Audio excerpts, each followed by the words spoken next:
Ayun, at para sa taksyonaryo natin ngayong gabi, partner Questo, ano ba yung tinatawag na one-time transaction o yung tinatawag na on-net? Ayun, yan yung pag-uusapan natin ngayong gabi. Partner, unahan ko na 'to, ha.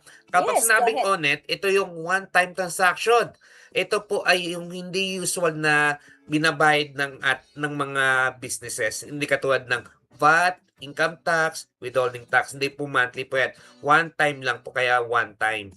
Partner Chris, ano ba yung mga iba pang mga transaction na nagfo-fall sa on-net? Oo, partner, ganito lang yan, ano ba yung mga, ano ba yung nakapaloob sa tinatawag nating one-time transactions or yung ONET? Ito po yung halimbawa nito, nagkaroon po ng sale ng real property. So, number one, sale of real property. Number two, nagkaroon po ng transfer through donation or through estate. Number three, kapag po nagkaroon ng, number one is sale, donation, and then estate. Tatlo lang pala ka-partner Randy. So, yan po yung covered noong ONET. Ibig sabihin, may babayaran po tayo na covered po niyan yung documentary stamp tax at saka yung capital gains tax kapag po tayo ay nagbenta ng personal or real property. Kapag naman po donation, kailangan po nating magbayad ng tinatawag nating donor's tax. Kasama din po yan doon sa ONET.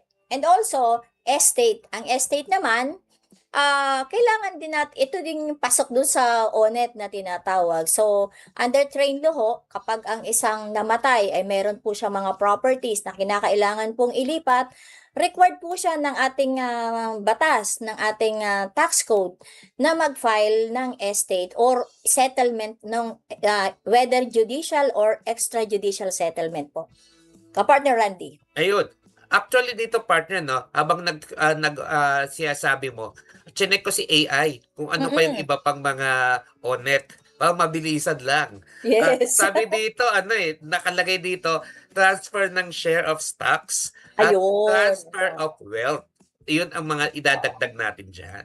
Ayun. So, kasama yon. So, kapag po nag-transfer tayo ng shares of stocks, whether by donation or by sale, kapag sale naman, subject po yan sa DST. So, remember, ang payment po ng DST natin or yung tinatawag nating documentary stamp tax is 5 days after the calendar month. So, meaning po, halimbawa, nagkaroon ng sale, June 29. 2026. So, sabi nga, 5 days within 5 days after the calendar month, meaning July 5, kailangan po nating mag-submit ng DS 2000.